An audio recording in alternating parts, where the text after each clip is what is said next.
નમસ્કાર. ધોરણ 6 વિષય અંગ્રેજી યુનિટ 2 એક્ટિવિટી 6 જૂથ કાર્ય કરો. બોક્સમાં આપેલા શબ્દોને યોગ્ય ખાનામાં મૂકી કોઠો પૂરો કરો. જરૂર પડે શબ્દકોશનો ઉપયોગ કરો. તો અહીંયા તમને અલગ અલગ શબ્દો આપવામાં આવ્યા છે અને તેની મદદથી નીચે આ જે બોક્સ છે તેની અંદર તમારે એ શબ્દો લખવાના છે.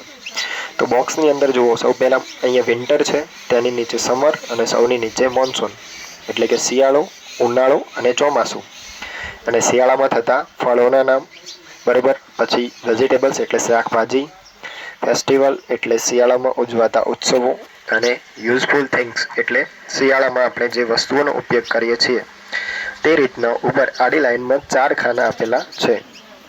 તો સૌપ્રથમ જોઈશું વિન્ટર અને તેની અંદર ફ્રૂટ્સ એટલે શિયાળામાં થતા ફળો. તો તેમાં આવશે એપલ્સ એટલે કે સફરજન, ગૌવા એટલે કે જામફળ, સુગરકેન એટલે કે શેરડી.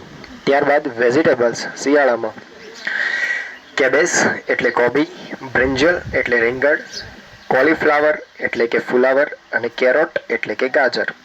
ત્યારબાદ શિયાળામાં આવતા ફેસ્ટિવલ્સ એટલે કે તહેવારો ઉત્તરાયણ અને ક્રિસમસ.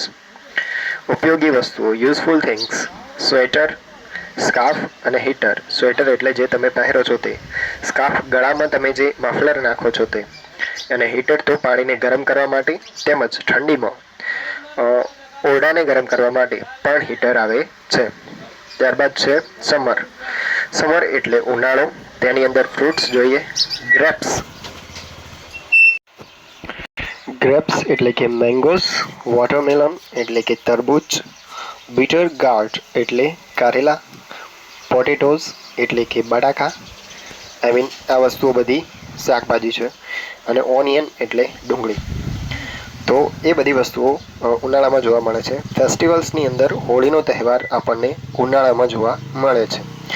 ઉપયોગી વસ્તુ પંખો, ફેન, ગોગલ્સ એટલે ચશ્મા, એર કન્ડિશનર એટલે કે એસી. ત્યારબાદ છે ચોમાસું.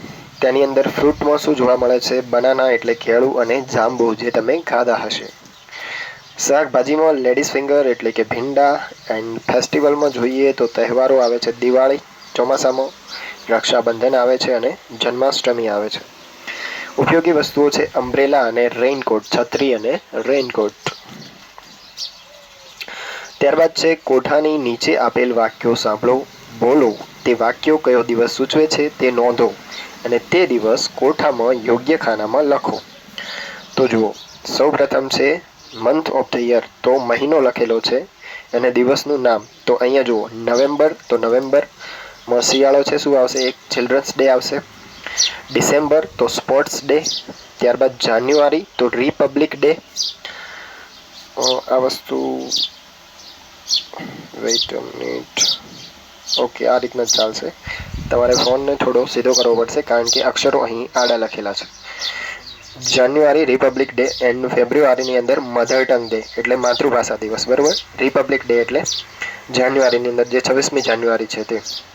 સ્પોર્ટ્સ ડે એટલે રમતગમત દિવસ ડિસેમ્બરમાં, અને ચિલ્ડ્રન્સ ડે એટલે બાળકોનો દિવસ નવેમ્બરમાં. માર્ચની અંદર કોઈ જ દિવસ નથી. ત્યારબાદ એપ્રિલની અંદર ઉનાળાની અંદર આંબેડકર જયંતિ છે. મેની અંદર કંઈ જ નથી. જૂનની અંદર શું હોય છે? પ્રવેશોત્સવ હોય છે ધોરણ બાલવાટિકા અને પહેલા ધોરણમાં. વર્લ્ડ એન્વાયરમેન્ટ ડે પણ જૂનમાં જ જોવા મળે છે. વિશ્વ પર્યાવરણ દિવસ જુલાઈની અંદર કશું જ નથી. ઓગસ્ટની અંદર ઇન્ડિપેન્ડન્સ ડે 15મી ઓગસ્ટ હોય છે, બરાબર.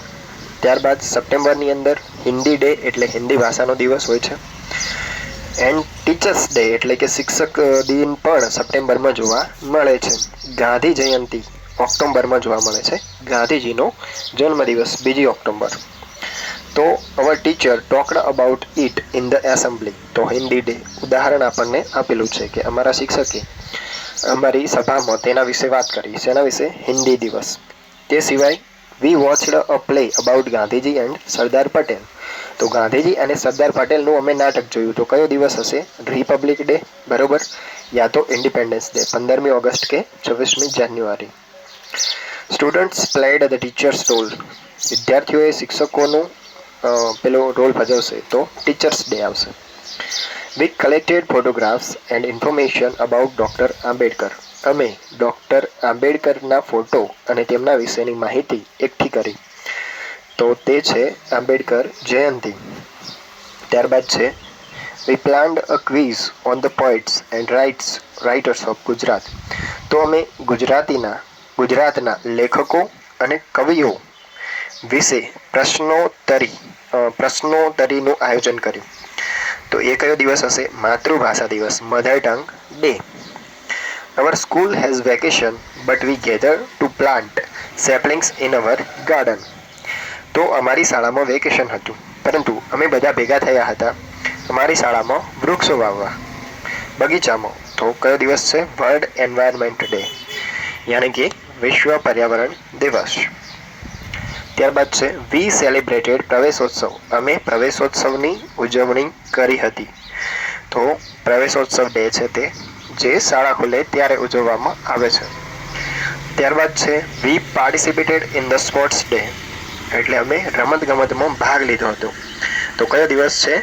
સ્પોર્ટ્સ ડે એટલે કે રમતગમત દિવસ. ત્યારબાદ છે we watched a children's film on that day. તો અમે બાળકોની ફિલ્મ તે દિવસે જોઈ. તો કયો દિવસ છે? Children's day. ધેન એક્ટિવિટી 7 છે નીચેના વાક્યો સાંભળો અને વાંચો. જયા એન્ડ આઈ. એક કામ કરીએ આપણે એક્ટિવિટી 7 નેક્સ્ટ વિડીયોની અંદર લઈશું. ઓકે, ધન્યવાદ.